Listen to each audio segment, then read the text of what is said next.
श्री कृष्ण उठे और उठ करके आप अदर वेदिका में, भोजनशाला में, भोजन कोठरी में, भोजन कोठा में पधारे, भोजनशाला में आप पधारे हैं। और वहां पर सुंदर चौकी लगी हुई हैं, आसन लगे हुए हैं, उनके ऊपर विराजमान हुए हैं निर्नितांघ्रि युगम।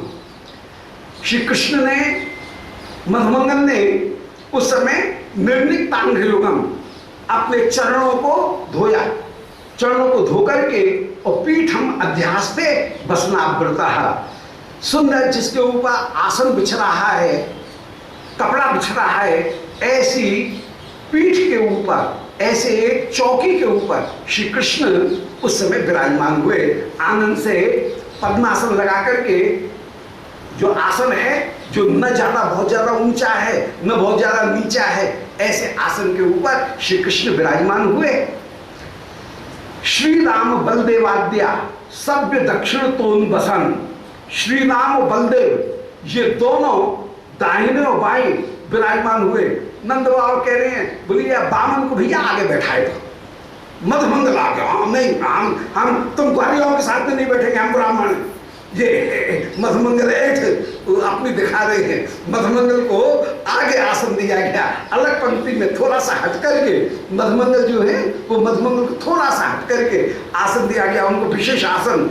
जब भी कोई परोसने के लिए आवे उस समय भी यशोदा मैया सावधान करके बोले भैया पहले ब्राह्मण को, तो मधुमंगल को पहले परोसा जाए, भाई ब्राह्मण को पहले परोसो, ये कहीं हृदय में भावना भी। तो श्री राम बलदेव ये बाएं और दाहिने श्री कृष्ण के विराजमान हुए। प्रेष्ठान सखी नृत्य यस्मान न भोजन सुखम सुखम, क्योंकि श्री कृष्ण ये मानते हैं कि प्रेष्ठान सखी नृत्य, यदि पास में सखागण नहीं है तो अकेले अकेले भोजन करने में मजा नहीं आए। भोजन करने में तभी आनंद आए जबकि सारे सखागण एक साथ बैठे हुए हैं। तो प्रेष्ठान सखी नृत्य, प्रेष्ठ जो सखीगण हैं, सखागण, सखी मन सखागण, जो सखागण हैं उनको साथ में लेकर के आप भोजन करें। सखाओं के बिना न भोजन सुखम सुखम, भोजन का जो सुख है वो अकेले अकेले खाने में नहीं है, सबको भोजन करा करके फिर भोजन कराने में, सबको भोजन करते हुए सबके साथ में भोजन करने में सुख है। सखाओं के भोजन में, सखाओं के बिना भोजन में सुख नहीं है। यशोदया हूतयान्नादि रोहिण्या परिवेशितम, उस समय श्री यशोदा जी ने रोहिणी जी को बुलाया कि बहन रोहिणी अब परोसबाद, तुम परोसबाद। और उस समय श्री रोहिणी जी विशेष रूप से परिवेशन करती हुई विराजमान हो रही हैं। श्री राधा रानी उस समय रसोई में ऐसे किनारे पर बैठी हैं जहां से श्याम सुंदर तो दिख रहे हैं परंतु श्री ब्रजराज नंद वे नहीं दिखे। श्याम सुंदर के वार की ऐसी ओट में किशोरी जी विराजमान हो कि वहां से श्याम सुंदर और किशोरी जो ये दोनों देख सके, परंतु श्री नंद बाबा के सामना नहीं पड़ा है। इस तरह से श्री किशोरी जी भी विराजमान। तो यशोदा भूतया नादी रोहिणिया परिवेशितम, उस समय श्री यशोदा के द्वारा बुलाए जाने पर अन्नादिक जो है उन अन्नादिकों को श्री रोहिणी जी परिवेशन करती हुई विराजमान हुई। परिवेशन करने की भी बड़ी कुशलता, हर एक को परिवेशन करना नहीं आता है। परिवेशन करते समय सबसे पहले जो घी से युक्त भात अन्नादि, वो घी से युक्त भात उसको सबसे पहले परोसा जाएगा। जो सुंदर मीठा भात है, घी घृत युक्त जो भात है उसको पहले परोसा जाए। वो भी भात परोसने में भी बड़ी कुशलता चाहिए। भोजन करने वाले के बाएं हाथ की तरफ भात परोसा जाएगा, दाहिने हाथ की तरफ परोसा जाएगा तो फिर उसको कहीं मिलाने में, दाल मिलाने में, कौर मिलाने में बाधा पड़ेगी। इसलिए परोसने वाले को सामने से परोस रहा है तो वो अपने दाहिनी ओर भात परोसेगा, जिससे कि भोजन करने वाले को भोजन करने में और भात का कौर मिलाने में सुविधा हो। प्राय परोसना नहीं आता, ऐसा उल्टे हाथ में परोसते हैं, फिर थाली पर घुमाते हुए डोलो। ये परोसने की भी कला होनी चाहिए। जो मिठाई की जितने भी दोने हैं उन सबों को कहीं दाहिनी ओर लगाया जाएगा और नमकीन जो दोने हैं उनको बाईं ओर लगाया जाएगा। नमक के पास में मिठाई की चीज नहीं परोसी जाएगी। नमक, नींबू, अदरक ये जो चीज हैं वो एक और कहीं दाहिनी ओर कोने में परोसी जाएंगी और बाद बाकी की जो चीज है, मिठाई की जो वस्तु है वो कहीं नमक के साथ में न मिल जाए। अब यदि जो लौजी है, यदि सोंठ है और उसके साथ में ही रसगुल्ला परोस दो तो रसगुल्ले का भी स्वाद बिगड़े और उसका भी स्वाद बिगड़े। तो ये परोसने वाले की जो कुशलता है वो बहुत बड़ी मायने रखती है। तो श्री रोहिणी जी परवेषण करने में बड़ी कुशल। महाभारत में जैसे द्रौपदी परवेषण में भोजन कराने में बड़ी कुशल। भोजन कराने वाले को इतनी अक्ल चाहिए कि वो भोजन करने वाले के मन की भावना को पहले से पहचान जाए। किसी ने मांगा फिर परोसा तो किस काम का, वो अकुशलता है। वो क्या खा रहा है, उसकी किस बात में रुचि है, ये भोजन परोसने वाले को पहले से ही पता होना चाहिए। वो पहले ही देख करके, मुख देख करके पहचान जाए कि इसको किस चीज की जरूरत है। ये तो श्री रोहिणी जी बड़ी कुशलता के साथ में परिवेशन करती हुई विराजमान है। तो यशोदा भूतयान्नादि रोहिण्या परिवेशितम। उस समय श्री किशोरी जी, श्री गोविंद लीलामृत में वर्णन किया, श्री यशोदा जी या किशोरी जी उस समय रोहिणी जी को देती चली जाए। थाल भर भर करके, डोंगा भर भर के दे रही हैं रोहिणी जी को और फिर रोहिणी जी परोस रही है। कोई चीज देनी हो और संकेत भी करती जाए उसको, ये चीज देखो, उसको मधुमंगल इस समय ये चीज चाहेगा, इस समय सुवल को ये चीज चाहिए, तो ये बताती भी जाए और श्री उसके हिसाब से परवेशन करती हुई विराजमान है। तो रोहिण्या भूतयान्नादि रोहिण्या परिवेशितम अदंस्ते राधेया तत्त प्राणिग्रहणतया क्रमात्। आदंस्ते वे सब के सब आनंद पूर्वक भोजन करते हुए विराजमान हो रहे हैं। राधेया तत्त प्राणिग्रहणतया क्रमात्। श्री राधिका उस समय श्री रोहिणी जी को डोंगा भर भर करके देती जा रही है, थाल भर भर करके देती जा रही हैं और रोहिणी जी परोसती हुई चली जा रही हैं। प्राणुग्रहणतया क्रमात्। राधिका के द्वारा जो हाथ में पकड़ाई गई वस्तु उनको लेकर के क्रमशः भोजन कराती हुई विराजमान हो रही हैं। कृष्ण सतृष्णु नैवात्र बल कवल मात्र भोग। श्री कृष्ण उस समय आनंद पूर्वक भोजन कर रहे हैं। श्री गोविंद लीलामृत में बड़ी सुंदर लीला वर्णन की। बोले श्री किशोरी जी ने बड़ी सुंदर जो लड्डू बनाए, उन लड्डुओं को जिस समय परोसा, श्री रोहिणी जी कह रही हैं, बोले ये मोदक श्री राधिका ने सिद्ध किए हैं और श्री श्याम सुंदर बड़े खिलाड़ी हैं, आज नाटक करने वाले हैं। उस लड्डू में तर्जनी उंगली के नख के एक अग्रभाग से एक दाना कुदेर करके निकालें और उसको धीरे से पकड़ करके मुंह में जो रखे, मुख में, और फिर थूक थूक कह के मुंह बनाते हुए, बड़ा कड़वा है कड़वा है ऐसा करते हुए विराजमान। उस समय श्री यशोदा जी राधा रानी की ओर उस समय आश्चर्य होकर के देखने लगे। बोले हे, ये ऐसी कैसी सामग्री सिद्ध हुई। श्री राधिका तो उस समय मुस्कुरा रही है, परंतु श्री बलदाऊ जी मधुमंगल ये जब खा रहे हैं तो बड़े आनंद से भोजन कर रहे हैं और कह रहे हैं अरे लड्डू तो बिल्कुल अमृत है। श्री श्याम सुंदर के नाटक को देख करके श्री किशोरी जी मुस्कुराती जा रही हैं, कोने में छिपी हुई मुस्कुरा रही हैं। श्री यशोदा समझ जाए कि ये कन्हैया नाटक कर रहा है। ऐसे बड़े बड़े नाटक करते हुए यहाँ पर भोजन कर रहे हैं। भोजन भी अपूर्व रस तो उसमें विराजमान है। तो वही सब लीला है कि यशोदा होते अन्नादि रोहिण्या परवेशितम, यशोदा के द्वारा अन्नादिक जो है वो श्री रोहिणी के द्वारा परवेशन किए गए और आनंद से श्री कृष्ण उनका भोजन कर रहे हैं। और भोजन करते करते उस समय आनंद से बड़ा नाटक करते हुए थू थू करके नाटक करते हुए विराजमान हो।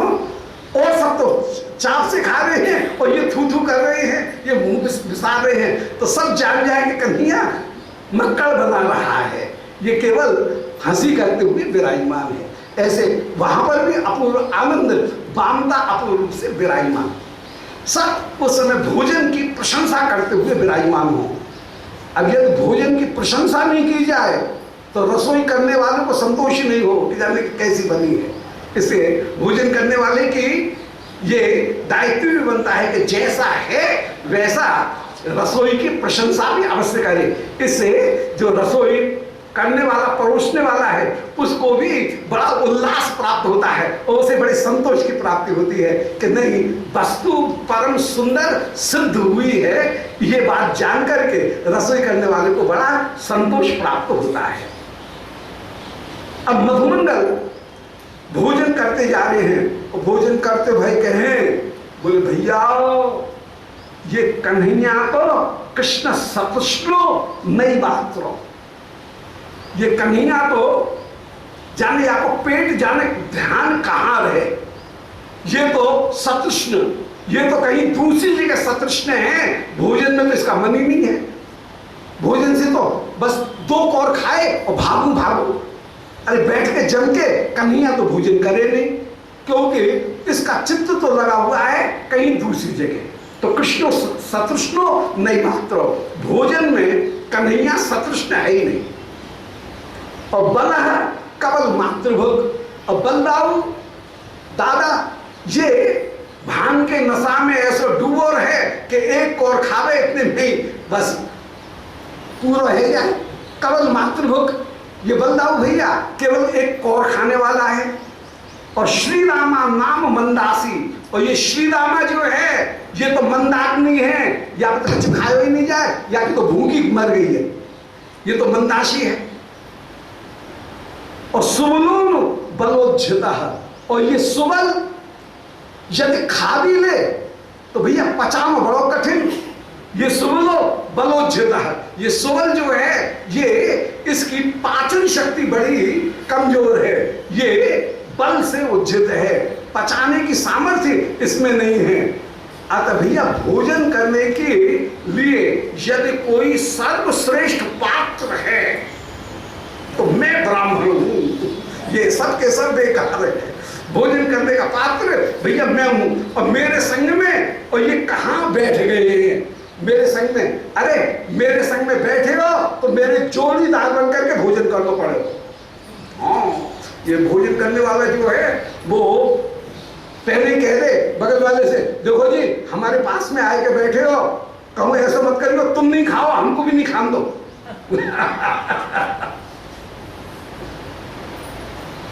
एक दिन चौबे जी के साथ में विराजमान हुए, बोले देखो जी तुम जगह देख के तो बैठे नहीं हो, तुम बैठ गए हो हमारे पास में। अब बैठ गए हो तो बैठ गए हो, कोई बात नहीं, पर तुम्हारा एक काम है, तुम चाहे खाओ चाहे मत खाओ, लो चाहे मत लो, कोई भी चीज आए परोसने वाला आए, तुम्हारा एक काम है, बस तुम यूं इशारा करोगे कि एक हाथ इनको, एक हाथ बगल में, बस यूं, बस इतना बोलना है। कोई भी आए परोसने के लिए उसको तुम ये जरूर बोलोगे। ये बोलते रहे, कोई रसगुल्ला लेके आए बोले दो हाथ इधर, कोई कचौड़ी लेके आए बोले दो हाथ इधर, कोई भी चीज लेके आए ये दो हाथ इधर, और वो परोसने वाला बाल्टी में हाथ डाले यूं, और रसगुल्ला उनके जितना खोप में आए उतना पूरा का पूरा थाली में रख दे, और चौबे जी गटागट जैसे कोई बेर खा रहे हो, ऐसे खटाखट, वो मुंह दांत लगाने का तो काम ही नहीं, मुंह में गया हो गट पेट में, फिर जरा सा चटनी, जरा सा कुछ और इधर उधर की जो चीज है जरा सी चाटी, फिर कोई परोसने वाला आए तो हमारा काम यही कि उससे ये कह रहे दो हाथ इधर, भैया हमको तो मना, दो हाथ इधर, तो ऐसा ही कर दो तब तो ठीक है। तो मधुमंगल कह रहे हैं कि भैया ये सबरे सखाएं मेरे पास में बैठ गए हैं, इनमें कृष्ण सतृष्णो नहीं मात्र। कन्हैया हल्ला तो बहुत करे, भूख लगी परंतु खावे कछु ना, या कि तृष्णाएं कहीं दूसरी जगह, ध्यान लगा हुआ है कहीं दूसरी जगह, और बलक कवल मात्र भोग, ये बलदाऊ एक और मात्र भोजन करने वाला, और श्री रामा नाम मंदाशी, श्री रामा ये मंदाग्नि का बीमार है, मंदाग्नि है, ज्यादा खाए नहीं, पचे नहीं ज्यादा, और सुबलो सुबलोज्जिता, और सुबल कोई भी चीज खा लेगा तो ये सुबल उज्जिता, इसमें बल है ही नहीं। भोजन करने का यदि कोई वास्तव में अधिकारी है तो मैं भैया ब्राह्मण हूं। सो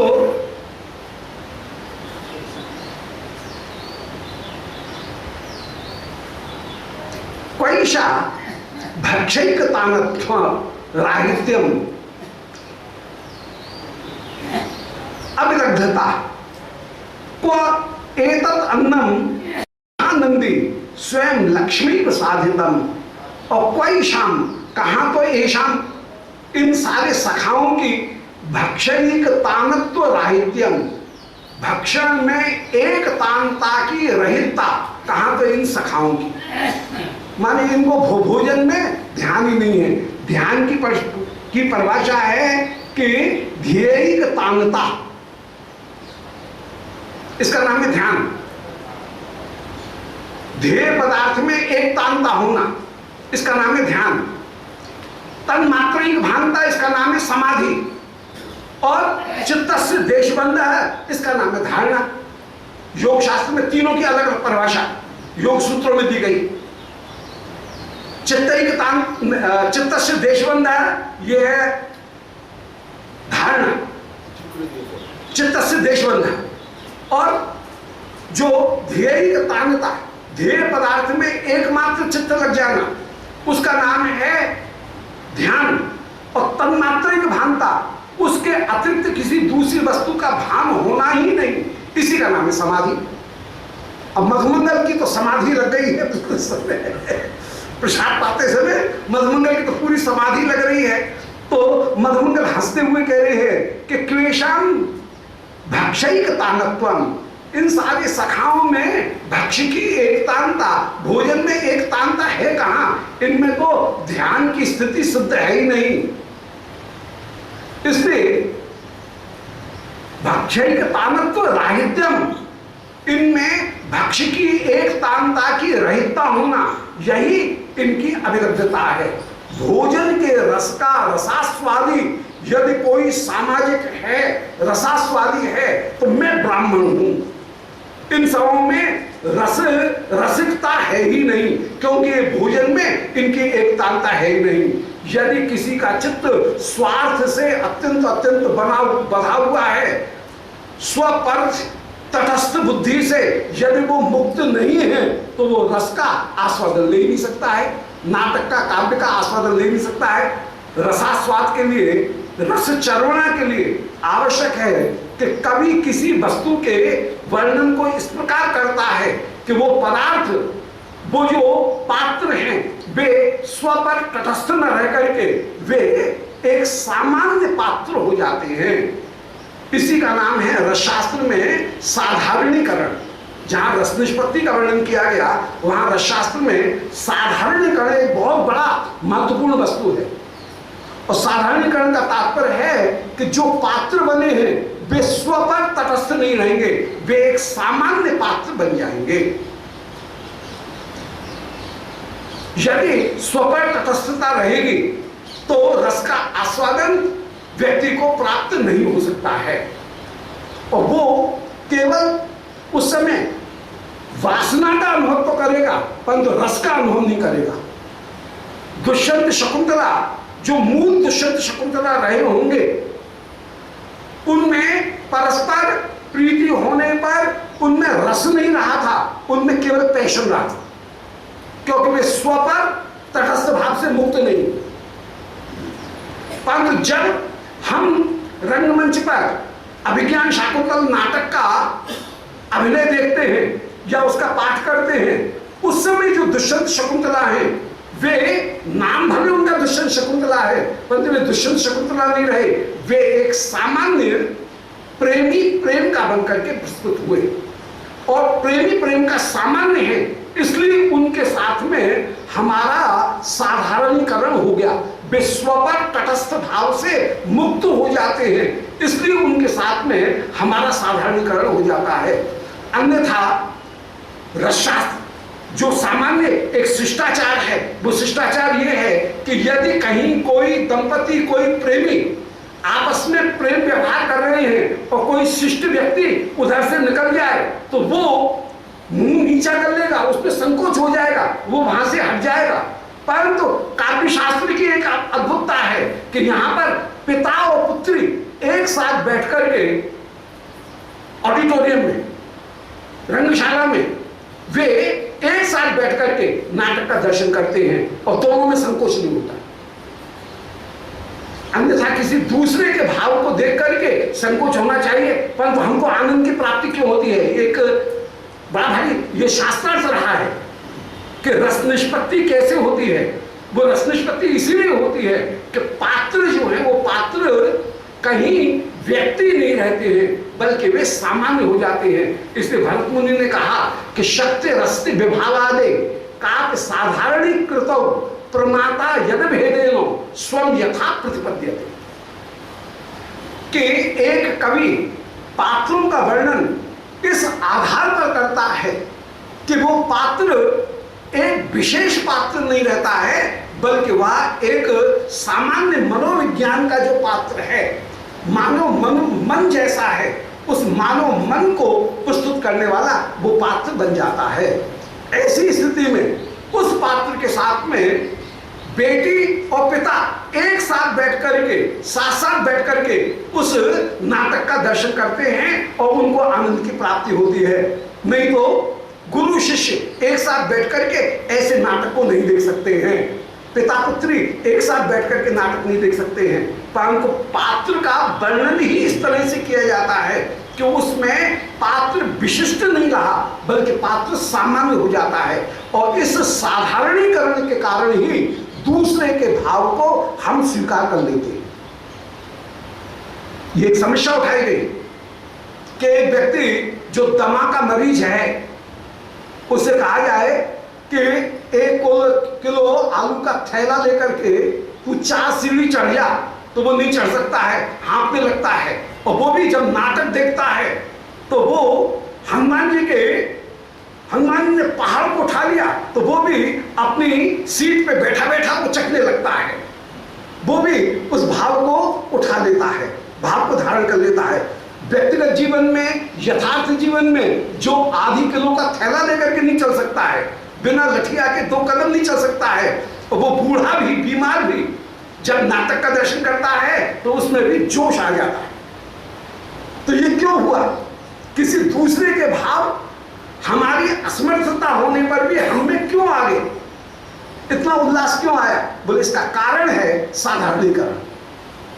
क्योंकि कभी मानव मन के अनुसार, मानव मन की जो वृत्ति है उनके अनुसार पात्र को प्रस्तुत करता है। नाम उसने कुछ भी दे दिया हो, दुष्यंत दे दिया हो, शकुंतला दे दी हो, कोई भी दे दिया हो। यही कारण है कि चाहे शीरी फरियाद का ड्रामा हो, चाहे दुष्यंत शकुंतला का हो, चाहे जूलियस सीजर का ड्रामा हो, चाहे लैला मजनू का ड्रामा हो, जिस संस्कृति को हमने कभी देखा नहीं, उस संस्कृति को देख करके भी उस नाटक का आस्वादन हम प्राप्त कर लेते।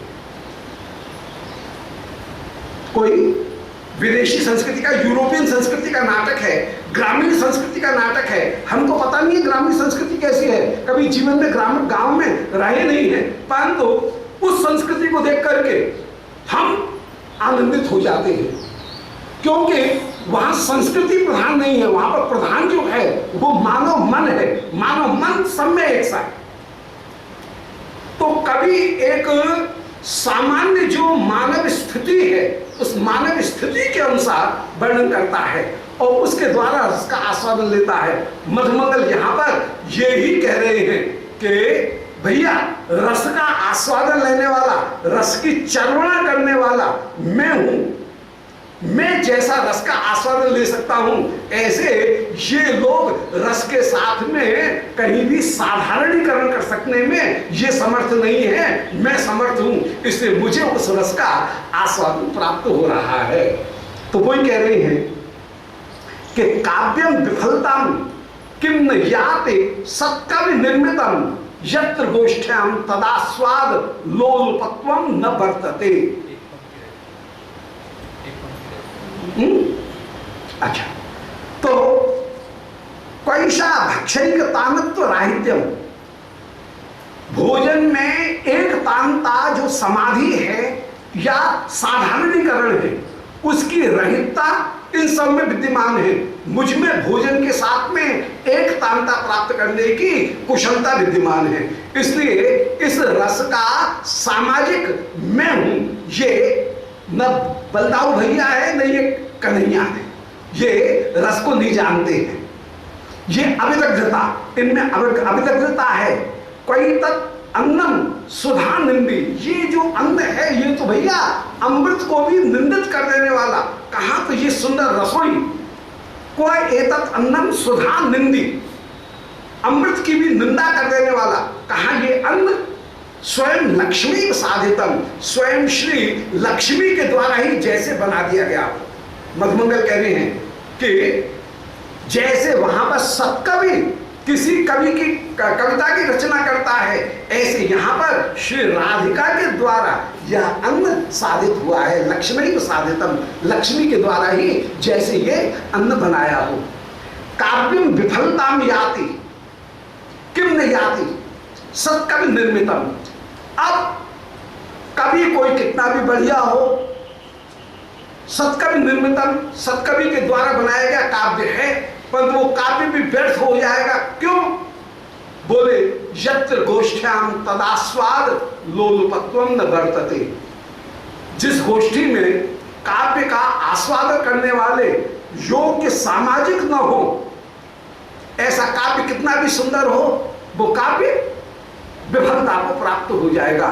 तो भैया इन सब को परोस रहे हो, इनको परोसने तक काला परोसो मोय, मैं या भोजन को रसिक हूं, और ये सब तो अल्प शक्ति वाले हैं, इनको परोसने से काम नहीं चलेगा। जो कुछ भी परोसता हो भैया दो हाथ इधर, ये मेरे पास में परोसते हुए तुम विराजमान हो। ऐसे मधुमंगल कह रहे हैं। चतुर्वर्ग फलम मूर्तम एतत् अन्नम चतुर्विधम। बोले भैया ये भोजन नहीं है, ये भोजन तो चतुर्वर्ग फलम मूर्तम। मानो ऐसा लग रहा है कि धर्म अर्थ काम मोक्ष, ये चारों के चारों जो पुरुषार्थ हैं वो ही मूर्तमान होकर के यहाँ पर विराजमान हो गए हैं। ये भी चार प्रकार के जो भोग्य हैं, चोष्य, लेह्य, भक्ष्य, चर्व। भोजन जो है वो चार प्रकार का होता है। कभी भक्ष्य माने खाने योग्य, कभी चर्व माने चबाने योग्य, कभी लेह्य माने चाटने योग्य, कभी पेय पीने योग्य। तो भक्ष्य, पेय, लेह्य, चर्व, चार प्रकार का भोजन। ऐसे ही पुरुषार्थ भी चार प्रकार के, धर्म अर्थ काम मोक्ष। तो मानो धर्म अर्थ चार काम मोक्ष वे ही चार प्रकार के पदार्थ बनकर के यहां पर उपस्थित हो गए हैं। भक्ष्य कौन? बोले जैसे दाल भात, ये भक्ष्य है, अपने मुंह में लो, जरा सा चबाओ, भीतर पधरा लिया तो भक्ष्य। चर्व कौन? बोले जिसको चबा करके खाया जाए उसका नाम है चर्व। सेब है, मछली है, अब वो चर्व है, चबा करके खाई जाएगी, वो चर्व हो गई। लेह्य जिसको चाटा जाए, जैसे रायता, चटनी, सौंठ, ये लेह्य चाटने योग्य हो गए। पेय कौन? बोले अमरस रबड़ी, पीने योग्य खीर, ये पीने योग्य हो गए तो पेय। तो भक्ष्य ले ही है, पेय चार, चारों प्रकार के जैसे भोजन, चार में सब भोजन आ जाएंगे, सब तरह के भोजन आ जाएंगे। तो इसी तरह से चार वर्ग, धर्म अर्थ काम मोक्ष, वे ही मानो चार प्रकार के पुरुषार्थ, वे ही चार प्रकार के भोजन बन करके सामने विराजमान हो गए हैं। अहम केवलम एकोस्य पात्रम इत्यव इति अवदत् बटुहु। उस समय वो बटु यही बोला कि भैया इन चारों प्रकार के भोजन का स्वाद लेने वाला यदि कोई योग्य रसिक सामाजिक है तो वो रसिक सामाजिक ये ब्राह्मण है। ऐसे अवदत्त बटु, वो बटु उस समय बोला। श्री रामा बोले कि